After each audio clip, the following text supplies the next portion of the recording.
Hello दोस्तों, कैसे हो आप सब। दोस्तों, मुझे अपना एक पुराना स्मार्टफोन सेल करना था, तो उसके लिए मैंने चला गया था कैशिफाई के ऑफलाइन स्टोर पर, जो कि जयपुर में था। क्योंकि मेरे पास के लोकेशन में कैशिफाई का ऑफलाइन स्टोर था नहीं, इसलिए मैं जयपुर में चला गया। और वहाँ जाके मैंने अपना जो रेडमी नोट 10 प्रो था, जिसे मैं लगभग 1.5 साल से यूज़ कर रहा था, मैंने उनके पास ले जाकर रख दिया और उसका जो बॉक्स भी उनके को दे दिया। लेकिन चार्जर देने से मैंने मना कर दिया था, क्योंकि मेरे पास जो चार्जर और कोई था ही नहीं, तो चार्जर के लिए मैंने उनसे मना कर दिया। तो उन्होंने ये जो स्मार्टफोन है अच्छे से चेक किया, डायग्नोज किया अच्छे से, और मुझे एक प्राइस बता दी। और उसकी जो प्राइस निकल कर आ रही थी, वो आ रही थी 7,690 रुपये, जिसके अंदर प्राइस डिडक्शन के 2-3 कारण रहे। सबसे पहला कारण ये कि मैंने उसका साथ जो चार्जर नहीं दिया। दूसरा कारण ये है कि उसके डिस्प्ले पर भी थोड़े बहुत स्क्रैच जो विजिबल थे, और उसकी बॉडी पर भी जो स्क्रैच आ रखे थे। और बॉडी पर जो स्क्रैच आए थे कवर यूज करने की वजह से आ जाते हैं। जैसा कि आपने भी कभी नोटिस किया होगा कि आप अगर किसी स्मार्टफोन पर अपने मोबाइल पर बहुत टाइम तक कवर यूज करते हो और उसे रिमूव करके उसको क्लीन नहीं करते हो, तो छोटे छोटे जो मिट्टी के पार्टिकल्स होते हैं, उसकी वजह से आपके मोबाइल की बॉडी पर स्क्रैच वगैरह आ जाते हैं। तो इस वजह से जो स्क्रैच आ रखे थे, तो उसकी जो प्राइस थोड़ी सी कम हो चुकी थी। जो प्राइस कम हुई थी वो लगभग 1,000 रुपये की प्राइस कम हो चुकी थी। तो प्राइस कम होने के बाद मुझे इसकी जो कीमत मिली वो मिली 7,690 रुपये।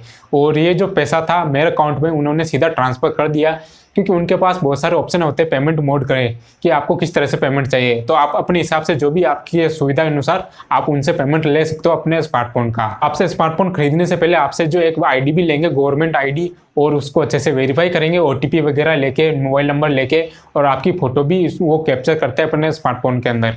साथ ही साथ एक फॉर्म भी फिल करते हैं, ऑफलाइन फॉर्म होता है, उसके अंदर आपका जो है साइन भी करवाते हैं, ताकि आपके कस्टमर वाली जो भी डिटेल उनको चाहिए होती है वो सारी डिटेल आपसे ले लेंगे।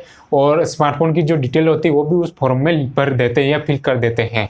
तो इस तरह से इनका प्रोसेस होता है। पूरे प्रोसेस में लगभग 1 घंटे का समय लग सकता है। और दोस्तों, अगर आप अपने स्मार्टफोन की जो प्राइस आ रही है कैशिफाई की तरफ से उससे संतुष्ट नहीं हो, तो आप उनको मना कर सकते हो मोबाइल को नहीं बेचने के लिए, और आप वहाँ से वापस बाहर आ सकते हो। अगर आपको मोबाइल शेयर करना हो तो आप उनको हाँ कर दोगे, और वो आपका जो पैसा होता है जो भी उस स्मार्टफोन का, वो आपका अकाउंट में सीधा वो ट्रांसफ़र कर देंगे। और उनके पास कुछ ऑफर वगैरह भी चल रहे होते हैं, जिसमें से कुछ एक ऑफर था उनके पास 150 रुपये का कूपन। तो 150 रुपये का कूपन उन्होंने अप्लाई किया था जब मेरा मोबाइल का जो डायग्नोसिस किया जा रहा था, तो उनकी एप्लीकेशन में उन्होंने 150 रुपये का कूपन अप्लाई किया। और वो कूपन अप्लाई करने के बाद मुझे उनकी तरफ से ये जो प्रोडक्ट है फ्री में मिल चुका था कैशिफाई की तरफ से। और ये जो प्रोडक्ट है कैशिफाई का खुद का है, कैशिफाई की इस पर ब्रांडिंग भी दे रखी है। तो इस प्रोडक्ट के अंदर आपको क्या देखने को मिलेगा मैं आपको बता देता हूँ। इसके अंदर ये एक बॉक्स देखने को मिलेगा। इस बॉक्स के अंदर एक चार्जिंग केबल देखने को मिल जाएगी कुछ इस तरह की, और ये ब्लैक कलर में आती है। और ये जो चार्जिंग केबल है ये माइक्रो यूएसबी वाली केबल है। और इसकी जो कीमत है नॉर्मली अगर आप बिना ऑफर के लोगे कैशिफाई स्टोर से तो 150 रुपये की कीमत थी। तो 150 रुपये का कूपन अप्लाई करने के बाद मुझे ये जो चार्जिंग केबल है उनकी तरफ से फ्री में दे दी गई थी, और इसका जो एक बिल भी बना के वो दे देते हैं।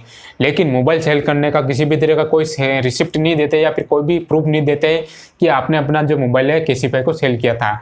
तो उस चीज़ का आपको प्रूफ नहीं मिलेगा, सिर्फ आपको इसी का जो बिल देखने को मिलेगा अगर आपके पास उस वक्त कोई ऑफर चल रहा होता है कैशिफाई की तरफ से। लेकिन एक चीज़ नोटिस करने वाली थी कि उन्होंने मेरे स्मार्टफोन का रेडमी नोट 10 प्रो का जो बिल होता है उसके बारे में बिल्कुल भी बात नहीं की। उन्होंने बिल के लिए कोई डिमांड ही नहीं की कि आपके पास बिल है कि नहीं है। उन्हें बिल से मतलब ही नहीं था, उन्हें बस स्मार्टफोन की डिटेल से मतलब था।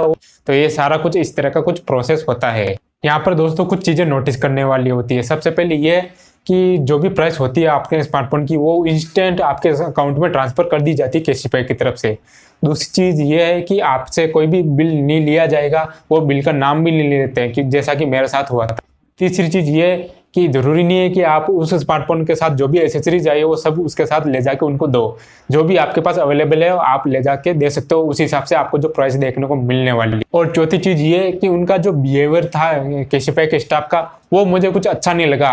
उनका बिहेवियर कुछ जो होता है फेमिलियर टाइप का उस टाइप का नहीं था। और ऐसा लग रहा था जैसे उनको 2 ही चीज़ों से मतलब है, स्मार्टफोन को सेल करना और स्मार्टफोन को बाय करना। बस उनको कस्टमर के साथ किस तरह से बिहेवियर करना चाहिए, किस तरह से बात करनी चाहिए, उस बात से कोई मतलब नहीं था।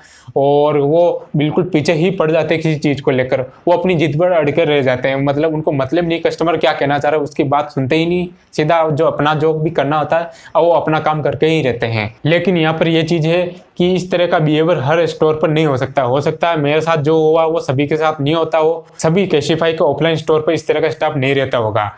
लेकिन मेरे साथ जो हुआ सिर्फ मैंने वही बताया है, सबका एक्सपीरियंस अलग अलग हो सकता है केशिफाई स्टोर पर। अगर आप भी कभी केशिफाई के ऑफलाइन स्टोर पर गए हो या फिर कोई चीज़ सेल की हो या फिर बाई की हो, तो आप इस वीडियो के नीचे कमेंट करके अपना जो एक्सपीरियंस जरूर बताना एक लाइन में, ताकि बाकी लोगों को भी पता चल जाए कि ओवरऑल केशिफाई के जो भी स्टाफ होते हैं पूरी इंडिया में, उनका बिहेवियर कितना अच्छा होता है, कितना बेकार होता है, और उनकी जो सर्विस होती है कितनी अच्छी होती है। तो सर्विस मुझे उनकी अच्छी लगी केशिफाई को ऑफलाइन स्टोर पर। आपको हाथों हाथ सब कुछ जो प्राइस डिटेल बता देते हैं और आपको पता चल जाता है कि आपके स्मार्टफोन की कीमत कितनी होने वाली है और आपको क्या क्या चीज़ें दे सकते हो, क्या क्या नहीं देनी है, वो सब कुछ आपके ऊपर डिपेंड करता है। तो बस यही था आज की इस वीडियो में। तो उम्मीद करता हूँ ये वीडियो आपको अच्छी लगी होगी। अच्छी लगी हो तो इस वीडियो को एक लाइक कर देना, शेयर भी कर देना, और इस चैनल पर नए हो तो इस चैनल को सब्सक्राइब जरूर कर देना, क्योंकि मैं आपके लिए इसी तरह के नए वीडियोस लाता रहूँगा।